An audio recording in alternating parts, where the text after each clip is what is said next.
नमस्कार जय जगन्नाथ। आशा करुछि पिलामाने तमे समस्ते बहुत भलरे थिबो आउ तुम परिवार रे समस्ते बहुत ही भलरे थिबे। आमे तुम पूर्व क्लास रे कौन पढ़िथिले जो चार्टर्स आईन पाश्चात्य शिक्षार आरंभ तापरे जो लॉर्ड मैक्लेन को नीति वुड्स डिस्पैच एसबू विषय आम डिटेल्स पढ़ीचे हाँ कि नहीं पढ़ीचे ना। तो आज आम यार शॉर्ट क्वेश्चन आंसर करवा ठीक अच्छे करवा तो समस्ते राजी तो ताहले टिके समस्ते हाथ टिके कह दियो जय जगन्नाथ। ठीक अच्छे तो चलो आज आरंभ करवा चार्टर्स आईन। या पूर्व क्लास रे मु तुमको कही जे केमिति प्रश्न प्रस्तुति करिवो गोटे पैराग्राफ को नब सेथिरु केमिति प्रश्न करिवो आ तार उत्तर मध्य करि परिवो। मु जो शैली रे तुम माननकु करी एबे कराइबी माने प्रश्न उत्तर कराइबी सेही शैली रे मु तुमको पूर्व क्लास रे बुझेई छी ना। ठीक अच्छे जो मैंने एजाएँ मो वीडियो को टिके लाइक करिन लाइक कर दियो टिके शेयर भी मध्य कर दियो जहाँ फल तुम सांग माने मध्य पढ़ी पारिबे आउ सब्सक्राइब पर्यंत जो माने भी करिन सब्सक्राइब करी रेड कलर एबे तो रेड कलर नहीं व्हाइट कलर से सब्सक्राइब बटन को ऑन कर आउ ऑल नोटिफिकेशन को ऑन कर दियो। ठीक अच्छे जहाँ फल मु जो वीडियो भी बनैबी प्रथमे तुम मैंने देखि परिबो। ठीक अच्छे तो चलो आरंभ करवा चार्टर्स आईन रु स्टार्ट करवा कौन थिला चार्टर्स आईन केबे गृहीत होइथिला प्रथमे केबे गृहीत होइथिला 1793 ख्रीष्टाब्द रे गृहीत होइथिला। तो आमे प्रथम प्रश्न आडकु जिबा चार्टर्स आईन रो उद्देश्य कौन थिला। चार्टर्स आईन रो उद्देश्य कौन थिला रे पिला माने चार्टर्स आईन कहीं की आस्थला ना ईस्ट इंडिया कंपनी को निज कर्तृत्वाधीन करिबा पई प्रथम प्रश्न हे गला एटा देखि पारुछ जे ईस्ट इंडिया कंपनी को से निज अधीन रे रखिबा पई एही चार्टर्स आईन प्रणीत होइथिला।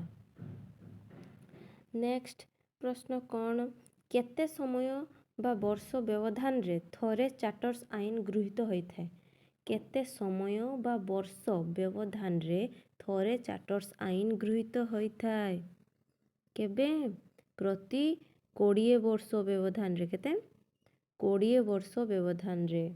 ठीक अछि परवर्ती प्रश्न को जिबा शेष थर पई चार्टर्स आईन केबे गृहीत होइथिला शेष थर पई चार्टर्स आईन केबे गृहीत होइथिला ए प्रश्नर उत्तर तुम पूरा खपाखप देबो नहीं 1853 रे शेष थर पई चार्टर्स आईन गृहीत हैला तापरे आउ होई नहीं। ठीक अच्छे परवर्ती प्रश्न को जिबा केउ चार्टर्स आईन अनुसार ख्रिस्टियन मिशनरी माननकु भारत रे धर्म और संस्कृति प्रचार पई कंपनी अनुमति देइथिला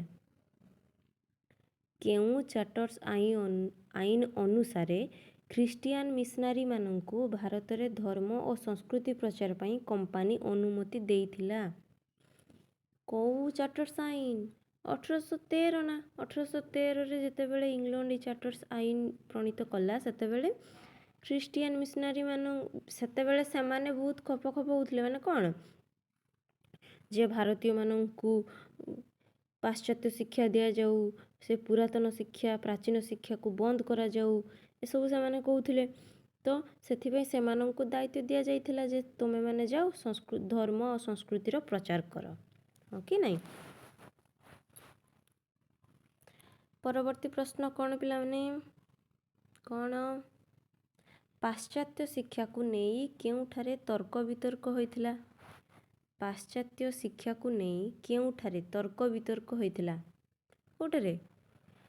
कोठारे अरे इंग्लैंड रे बुद्धिजीवी महल रे कोठी इंग्लैंड रे एक बुद्धिजीवी महल रे तर्क वितर्क हैला जे पाश्चात्य शिक्षा पढ़ा जिवो ना सेही पुरातन शिक्षा को अब्याहत रखा जिवो ए सब विषय रे पढ़ा जाइथिला।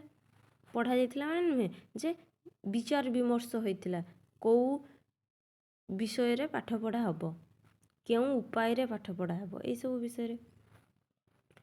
ପରବର୍ତ୍ତୀ ପ୍ରଶ୍ନ କ'ଣ? ପାଶ୍ଚାତ୍ୟ ଶିକ୍ଷାର ପ୍ରସାର ହେଲେ କେଉଁମାନଙ୍କର ସ୍ୱାର୍ଥ ହାସଲ ହେବ? ପାଶ୍ଚାତ୍ୟ ଶିକ୍ଷାର ପ୍ରସାର ହେଲେ କେଉଁମାନଙ୍କର ସ୍ୱାର୍ଥ ହାସଲ ହେବ? କେଉଁମାନଙ୍କର?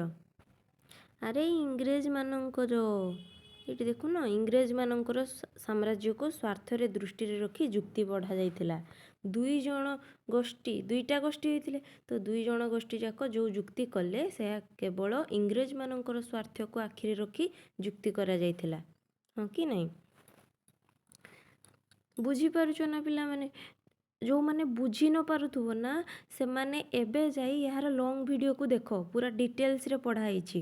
ଏହା ପୂର୍ବରୁ ପୁରା ଡିଟେଲ୍ସରେ ପଢ଼ା ହେଇଛି, ସେସବୁ ଭିଡ଼ିଓକୁ ଦେଖିନିଅ, ତାପରେ ଯାଇ ଏଠି MCQ କଲେ ତୁମେ ବୁଝିପାରିବ। ଠିକ୍ ଅଛି। ତର୍କ ବିତର୍କ ସମୟରେ ଦୁଇ ଗୋଷ୍ଠୀ କାହା ଉପରେ ଅଧିକ ଗୁରୁତ୍ୱ ଦେଇ ନଥିଲେ? ତର୍କ ବିତର୍କ ସମୟରେ ଦୁଇ ଗୋଷ୍ଠୀ କାହା ଉପରେ ଅଧିକ ଗୁରୁତ୍ୱ ଦେଇ ନଥିଲେ? କାହା ଉପରେ? ଆରେ ମାତୃଭାଷା ଉପରେ ପରା। ସେମାନେ ମାତୃଭାଷାକୁ ଏତେ ଗୁରୁତ୍ୱ ଦେଲେ ନାହିଁ, ଯାହାଫଳରେ କ'ଣ ହେଲା, ସେମାନେ ଏ କଥା ବୁଝିପାରିଲେ ନାହିଁ ଯେ ଯଦି ମାତୃଭାଷା ଦ୍ୱାରା ଆଧୁନିକ ଶିକ୍ଷା ଦିଆଯାଏ ତେବେ ଆମ ଲୋକମାନେ ବା ଭାରତୀୟମାନେ ଅଧିକ ଗ୍ରହଣ କରିବେ ଆଉ ତାହାକୁ ସହଜରେ ଗ୍ରହଣ କରିପାରିବେ। ଠିକ୍ ନା? ତ ସେମାନେ ସେୟା ଚାହିଁନଥିଲେ। ସେମାନେ ଖାଲି କହୁଥିଲେ ଆଧୁନିକ ଶିକ୍ଷା ଦିଆଯାଉ। କେଉଁ ଭାଷାରେ? ଇଂରାଜୀ ଭାଷାରେ। ଏମିତି କହୁଥିଲେ। ଠିକ୍ ଅଛି।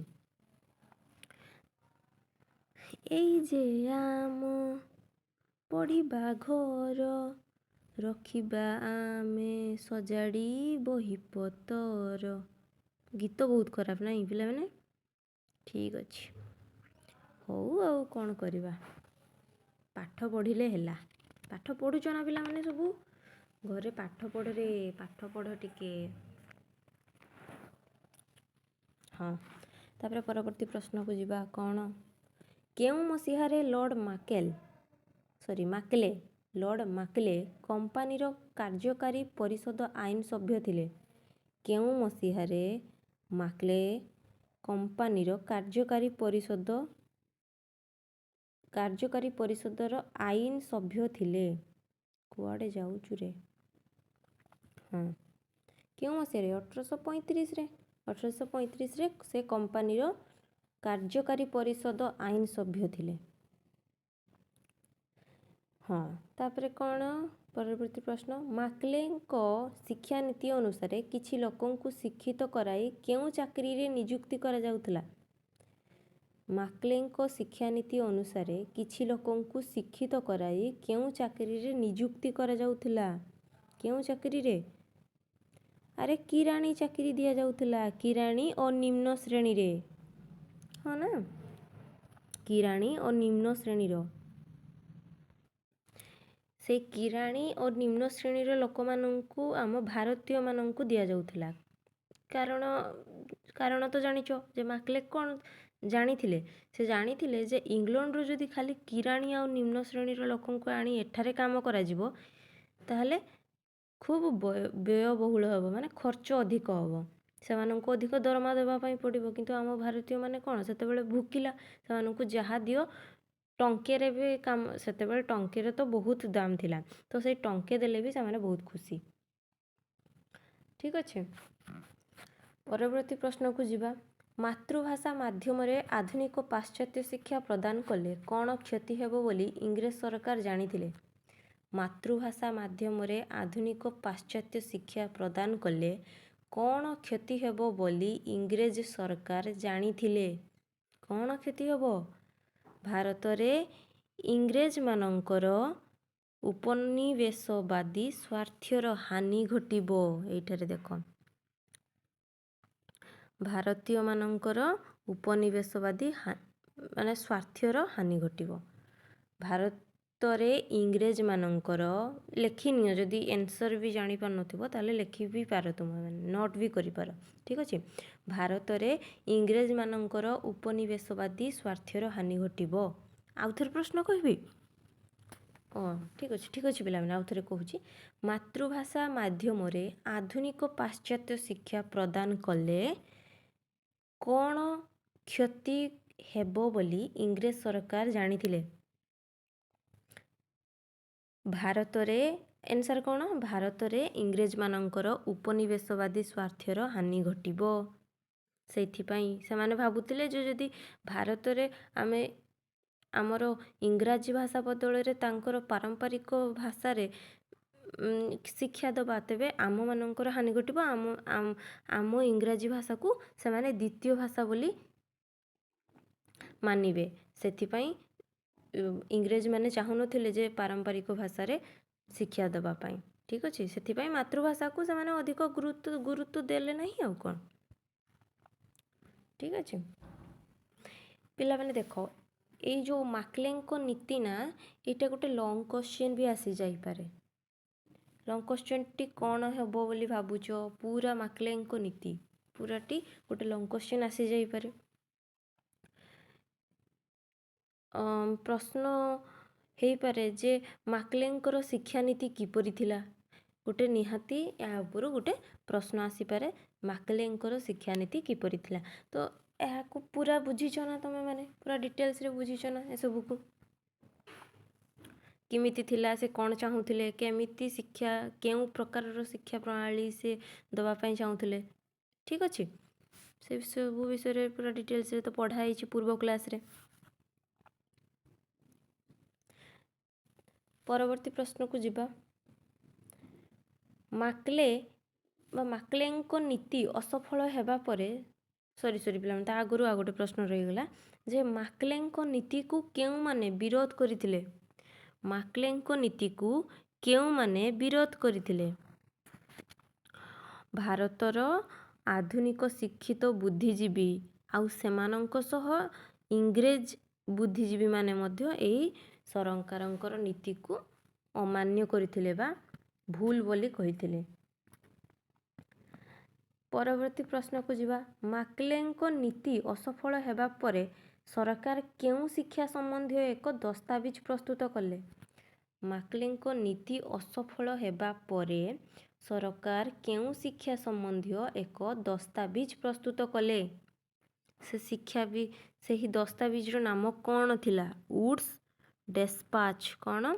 Woods Despatch. ଉଡ୍ସ ଡେସ୍ପାଚ୍ କିଏ ଏବଂ କେବେ ପ୍ରଣୟନ କରିଥିଲେ? ଉଡ୍ସ ଡେସ୍ପାଚ୍ କିଏ ଏବଂ କେବେ ପ୍ରଣୟନ କରିଥିଲେ? କିଏ ପ୍ରଣୟନ କରିଥିଲେ?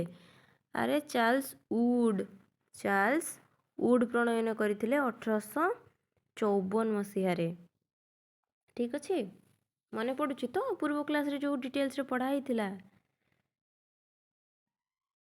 କିଏ? ଚାର୍ଲ୍ସ ଉଡ୍ 1854 ମସିହାରେ ଉଡ୍ସ ଡେସ୍ପାଚ୍ ନାମକ ଏକ ଶିକ୍ଷାନୀତିକୁ ପ୍ରଣୟନ କରିଥିଲେ।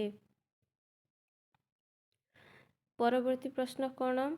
ଉଡ୍ସ ଡେସ୍ପାଚ୍ରେ କେଉଁ ଶିକ୍ଷା ପ୍ରତି ଗୁରୁତ୍ୱ ଦିଆଗଲା?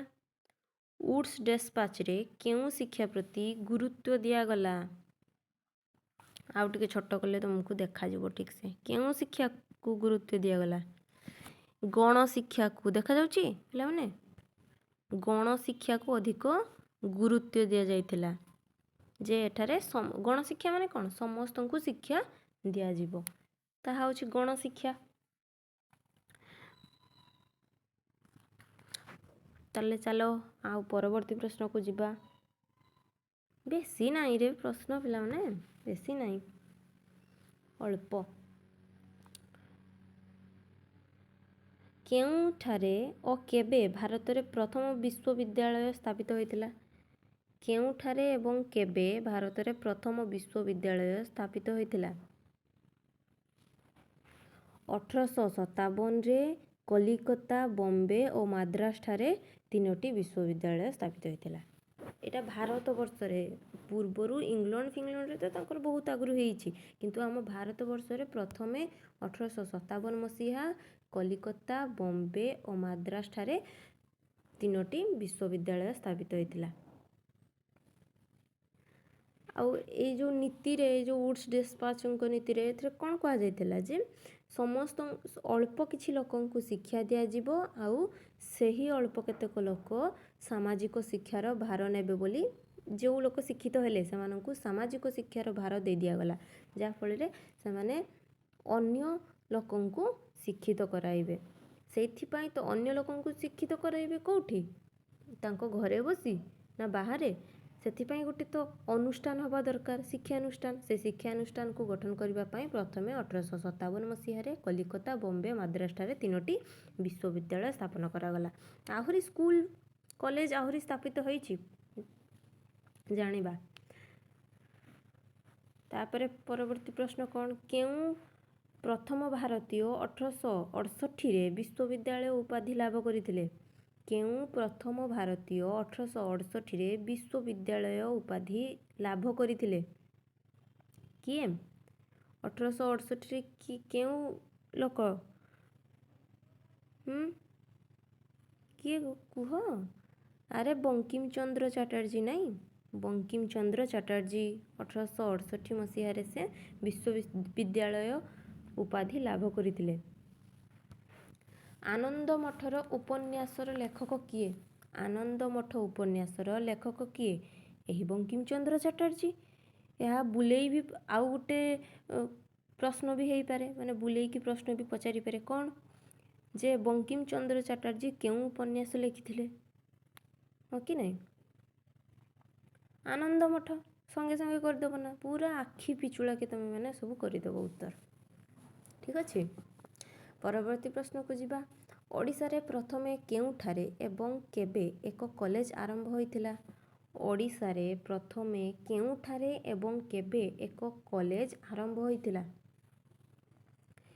ଆରେ କଟକରେ 1868 ମସିହାରେ ପ୍ରଥମେ ଏକ କଲେଜ ଆରମ୍ଭ ହୋଇଥିଲା। ପରବର୍ତ୍ତୀ ପ୍ରଶ୍ନକୁ ଯିବା। କଟକର ରେଭେନ୍ସା କଲେଜର ନାମ କାହାଙ୍କ ନାମ ଅନୁସାରେ ନାମିତ କରାଯାଇଛି?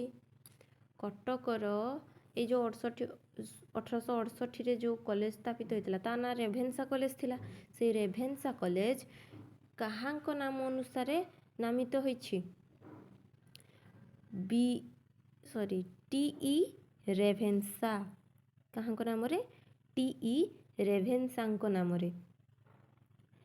ପୂର୍ବରୁ ରେଭେନ୍ସା କଲେଜ ନଥିଲା, ତାକୁ ପରେ ସେଇ ରେଭେନ୍ସା କଲେଜ କରାଗଲା।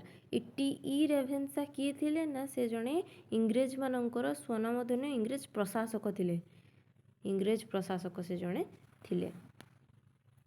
ପରବର୍ତ୍ତୀ ପ୍ରଶ୍ନକୁ ଯିବା। ଉଡ୍ସ ଡେସ୍ପାଚ୍ କ'ଣ? ଉଡ୍ସ ଡେସ୍ପାଚ୍ କ'ଣ? କ'ଣ ଉଡ୍ସ ଡେସ୍ପାଚ୍? ଶିକ୍ଷା ସମ୍ବନ୍ଧୀୟ ଏକ ତଦନ୍ତ ରିପୋର୍ଟ। ଶିକ୍ଷା ସମ୍ବନ୍ଧୀୟ ଏକ ତଦନ୍ତ ରିପୋର୍ଟ ଏହା। ପରବର୍ତ୍ତୀ ପ୍ରଶ୍ନ।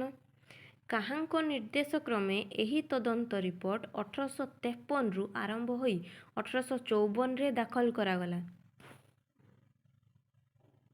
କାହାଙ୍କ ନିର୍ଦ୍ଦେଶ କ୍ରମେ ଏହି ତଦନ୍ତ ରିପୋର୍ଟ 1853ରୁ ଆରମ୍ଭ ହୋଇ 1854ରେ ଦାଖଲ କରାଗଲା? କାହାଙ୍କର? ବ୍ରିଟିଶ ପାର୍ଲିଆମେଣ୍ଟର ନିର୍ଦ୍ଦେଶ କ୍ରମେ ନା। ବ୍ରିଟିଶ ପାର୍ଲିଆମେଣ୍ଟ ସେତେବେଳେ ସବୁ କରୁଥିଲା। ଆମ ଭାରତରେ ଯେତେବେଳେ ପାର୍ଲିଆମେଣ୍ଟ ନଥିଲା ତ ବ୍ରିଟିଶ ପାର୍ଲିଆମେଣ୍ଟ ଅନୁସାରେ ଭାରତରେ 1853ରୁ ସେଇ ରିପୋର୍ଟ ଆରମ୍ଭ ହୋଇ 1854ରେ ଦାଖଲ କରାଗଲା। ଆଉ ଏଇ ରିପୋର୍ଟରେ କ'ଣ କ'ଣ ସବୁ ତ ଅଛି ସେସବୁ ବିଷୟରେ ତ ପୁରା ଡିଟେଲ୍ସରେ ତୁମେମାନେ ଜାଣିଛ କ'ଣ କ'ଣ ସବୁ ରହିଛି। ଠିକ୍ ଅଛି, ସରିଲା ପିଲାମାନେ। ଏ ଯାଏଁ ପଢ଼ିଥିଲେ ନା ପୂର୍ବ କ୍ଲାସ୍ରେ, ଲାଷ୍ଟ କ୍ଲାସ୍ରେ ତ ଏତେ ପର୍ଯ୍ୟନ୍ତ ଆମେ ପଢ଼ିଥିଲେ। ଠିକ୍ ଅଛି। ଭଲ ଲାଗିଲା ନା ପିଲାମାନେ? ଜାଣିପାରିଲ କେମିତିକା ପ୍ରଶ୍ନ ଆସିବ? ହଁ, ଏସବୁରୁ ଲଙ୍ଗ୍ କ୍ୱେଶ୍ଚିନ୍ ମଧ୍ୟ ଆସିପାରେ ଯେ ଉଡ୍ସ ଡେସ୍ପାଚ୍ ଶିକ୍ଷାନୀତି କ'ଣ? ଏହା ଗୋଟେ ପୁରା ଲଙ୍ଗ୍ କ୍ୱେଶ୍ଚିନ୍ ମଧ୍ୟ ଆସିଯାଇପାରେ ଯେ ଉଡ୍ସ ଡେସ୍ପାଚ୍ଙ୍କ ଶିକ୍ଷାନୀତି କିପରି ଥିଲା, କ'ଣ କ'ଣ ଥିଲା, କ'ଣ କ'ଣ ନାହିଁ ତୁମେମାନେ ତ ଜାଣିଛ। ଠିକ୍ ଅଛି, ତ ସରିଲା। ଭଲ ଲାଗିଲା ନା ପିଲାମାନେ? ଭଲ ଲାଗିଛି ଯଦି ଟିକେ ଲାଇକ୍ ବି କରିଦିଅ। ଲାଇକ୍ ଟିକେ କରିଦିଅରେ ପିଲାମାନେ, ମୁଁ ଖୁସି ହୋଇଯିବି। ଠିକ୍ ଅଛି। ତାହେଲେ ଆଉ ପୂର୍ବ କ୍ଲାସ୍ରେ ଆମେ କ'ଣ ପଢ଼ିବା, ପୂର୍ବ କ୍ଲାସ୍ରେ କହୁଛି, ୟା ପର କ୍ଲାସ୍ରେ ଆମେ କ'ଣ ପଢ଼ିବା, ପାରମ୍ପରିକ ଶିକ୍ଷାର ଅଧପତନ ଏସବୁ ବିଷୟରେ ଆମେ ପଢ଼ିବା। ଯେ ଆମର ଯେଉଁ ପାରମ୍ପରିକ ଶିକ୍ଷା ଥିଲା, ମାଦ୍ରାସା, ଚାଟଶାଳୀ, ମକ୍ତବ, ଟୋଲ୍ ଇତ୍ୟାଦିରେ ଯେଉଁ ସବୁ ପାଠପଢ଼ା ହେଉଥିଲା, ସେସବୁ ପାଠପଢ଼ାକୁ କେମିତି ପୁରା ତଳିତଳାନ୍ତ କରିଦିଆଗଲା, ମାନେ ପୁରା ତା'ର ନାମ ଲିଭେଇ ଦିଆଗଲା। ଆଉ ଆଧୁନିକ ଶିକ୍ଷାର କେମିତି ଉତ୍ଥାନ ହେଲା, ଏଇଟା ଅଧପତନ, ସେଟା ଉତ୍ଥାନ ହେଲା। ତ ସେସବୁ ବିଷୟରେ ଆମେ ୟା ପରବର୍ତ୍ତୀ ଭିଡ଼ିଓରେ ଆମେ ଦେଖିବା। ଠିକ୍ ଅଛି, ବୁଝିପାରୁଛ ନା ପିଲାମାନେ? ହଉ, ରହିଲି, ନମସ୍କାର, ଜୟ ଜଗନ୍ନାଥ।